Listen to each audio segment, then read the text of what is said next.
The Christ of India by Abbot George Burke. At the time of Jesus of Nazareth, there were two major currents or sects within Judaism, the Pharisees and the Sadducees. The Pharisees were extremely concerned with strict external observance of their interpretation of the Mosaic Law, ritual worship, and theology. The Sadducees, on the other hand, were very little concerned with any of these and tended toward a kind of gentile agnosticism. Together, these two groups might be compared with the Orthodox and the Reformed branches of Judaism, respectively. There was also a third sect, which both was and was not part of Judaism. They were the Essenes, whose very name means the outsiders. Essene is the Greek equivalent of the Hebrew Chrisonium, the outsiders. Since Philo and other Jewish historians use Essene in writing about them, that has become the common usage. Whether they chose this name for themselves, or whether it was applied to them by the disdainful Pharisees and the Sadducees, is not known. But they were incongruent, even incompatible to the normal life of Israel at that time, is certainly known. Jesus of Nazareth was an Essene, as most of his followers, including the 12 apostles. When Jesus said, "I will build my church," Matthew 16:18, the word used in the Greek text of the Gospels is ekklesia, which literally means the called out or the separated in the sense of the aliens. It is not far-fetched, then, to wonder if the correct translation should not be, "I will establish my Essenes." Many elements distinguish and even separated the Essenes from the rest of Israel. Their claim about their very existence was certainly a controversial matter, for the Essenes averred that Moses had created them as a secret fraternity within Judaism, with Aaron and his descendants at their head. The prophet Jeremiah was a master of the Essenes, and it was in his lifetime that they ceased to be a secret society and became a public entity. From that time, many of the Essenes began living in communities. Isaiah and St. John the Baptist were also masters of the Essenes. Their purpose was to follow a totally esoteric religious philosophy and practice that was derived from the Egyptian mysteries. As the grandson of the Pharaoh, Moses had been an initiate of these mysteries and designed to ultimately become the head of the Egyptian religion. It was common in Egypt for the eldest son of the Pharaoh to inherit the throne, and the next eldest son to be made the head of the Egyptian religion. Although Moses was the only son of the Pharaoh's daughter, he was adopted and his bloodline was not known.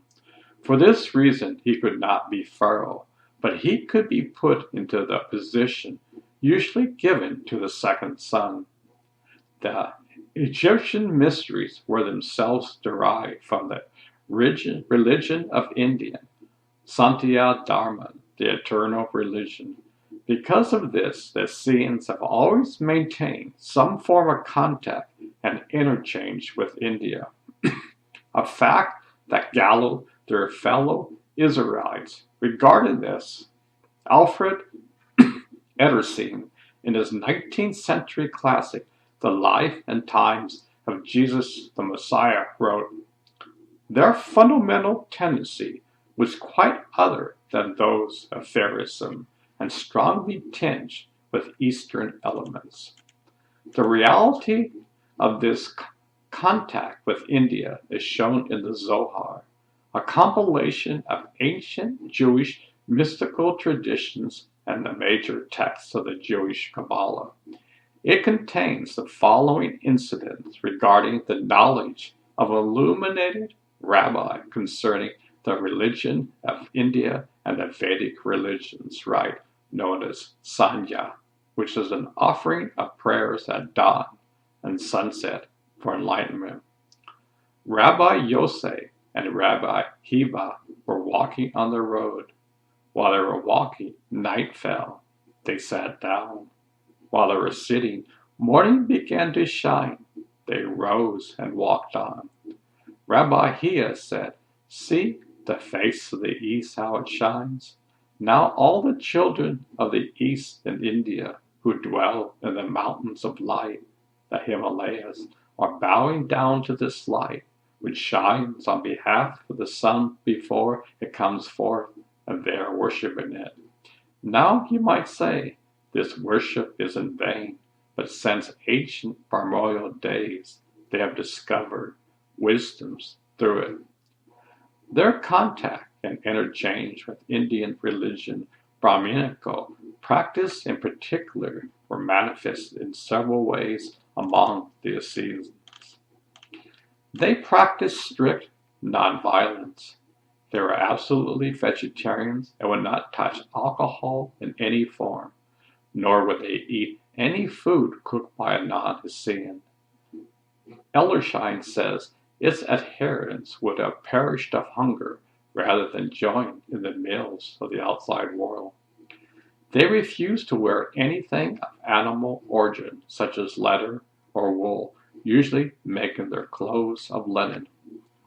They rejected animal sacrifice, insisting that the Torah had not originally ordered animal sacrifice, but that its text has been corrupted in regard to that and many other practices as well. Their assertion was certainly corroborated by passages and descriptions such as, "Will I eat the flesh of bulls or drink the blood of goats?" Psalms 50:13. "To what purpose is the multitude of your sacrifice unto me, saith the Lord? I delight not in the blood of bullocks, or of lambs, or of goats." Isaiah 1:11. "For I spake not unto your fathers, nor command them in that day that brought them out of the land of Egypt, concerning burnt offerings or sacrifices." Jeremiah 7:22. The quotation from Isaiah is particularly relevant since he was himself the master of the Essenes. It was the Essenes' contention that the animals originally offered in sacrifice were symbolic effigies of animals that represented the particularly failing or fault from which the offerer wished to be freed. Apollonius of Tyana taught this same thing in relation to the ancient Greek sacrifice and urged a return to that form. Long before that, in India, dough offerings were offered in sacrifice. In the Essenes' practice, each person molded the effigies with his own hand while praying and concentrating deeply on the traits he wished to have corrected, feeling that was being transformed into the image. The effigies were made of 5 substances: powdered frankincense, flour, water, olive oil, and salt. When these had dried, they were taken to the tabernacle, whose altar was a metal structure with a grating over the top and coils within. The effigies were laid upon this grating and burned by the intense heat. As they burned, through the force of the heat, the olive oil and fragrance liquefied and boiled or seeped upward. This fragrant liquid was called the blood of the sacrifice. It was with Moses consecrated the tabernacle, its equipment, and the priests.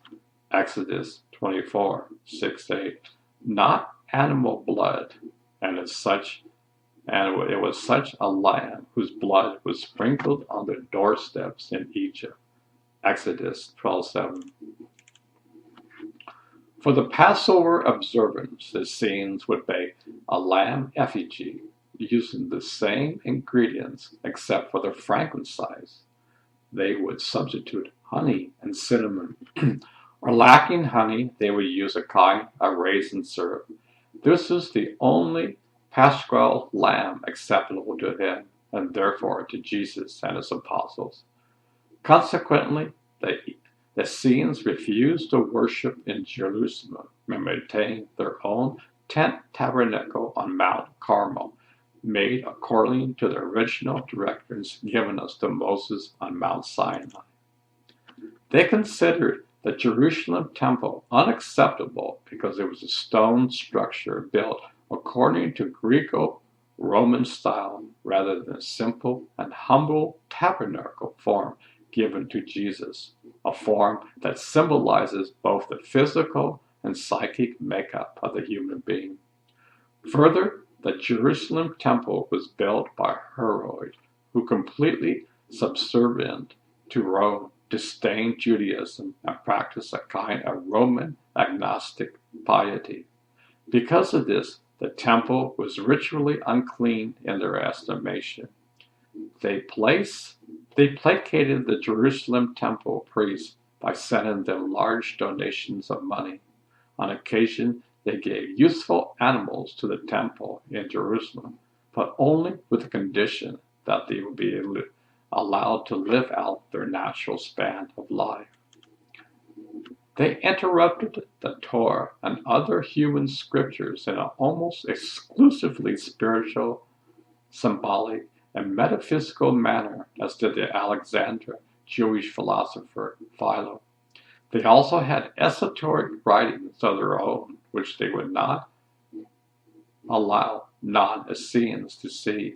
But even more objectionable to the other Hebrew was the study and acceptance of alien scriptures, the holy books of other religions, so much that an official commendation was made of this practice.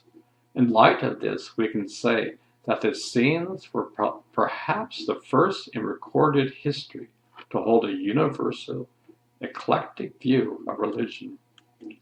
Celibacy was prized by them, being often observed even in marriage, and many of them led monastic lives of total renunciation. They considered their male and female members, all of whom were literate, to be spiritual equals, and both sexes were prophets and teachers among them.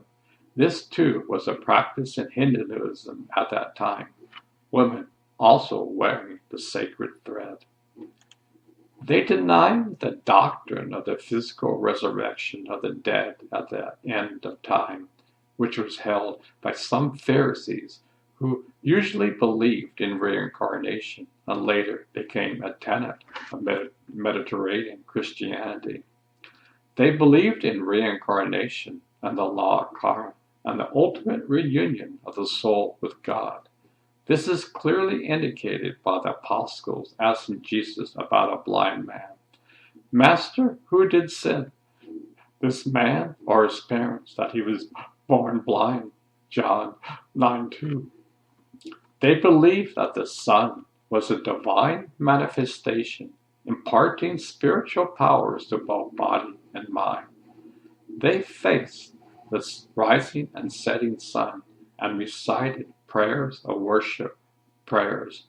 They did not consider the sun was a god, but a symbol of the one God of light and life. It was felt that appropriate prayers directed toward the sun would evoke a divine response. They believed in both deviation and the powers of prophecy. They believed in the power of occult formulas or mantras, as well as esoteric rituals, and practiced theurgy, spiritual magic, with them. They believed in astrology, cast horoscopes, and made magical amulets of plants and gems according to astrological aspects. They also believed that angels had taught Moses the practice of herbalism. They believed that miraculous cures were natural extensions of authentic spiritual life. They would only wear white clothes as a sign that they worshiped God, who is light, and were clothed by him in light. This so provoked the other Israelites that praying in white clothing was prohibited by the Pharisees and Sadducees, and laws were drafted accordingly. The Mishnah begins with such a prohibition. The disciples of St. Thomas in India had a similar rule, only wearing white clothes in worship. They observed identical rules of purity, sasha, shidisha, as the Brahmins in India at that time, especially in the matter of bathing frequently. They practiced the strongest adherence to truthfulness. Travelers in past centuries cited the strict adherence to truth by the Brahmins of India as a great and admirable wonder. It should be noted that most of these Brahmin practices were observed by Buddhists as well, so it's not out of place to consider that the Essenes and Jesus and his disciples possessed the qualities of both Hindu and Buddhist religions in the West at that time. From all this, we can see why Elderson states that in respect of doctrine, life, and worship, the Essene community, really stood outside Judaism. As a result of these differences from ordinary Judaism, the Essenes lived totally apart from their fellow Hebrews, usually in separate communities or in communal houses in the towns and cities. The supposed communal experiment in the book of Acts 4:32 was really a continuation of the Essene way of life. The Last Supper took place in such an Essene house.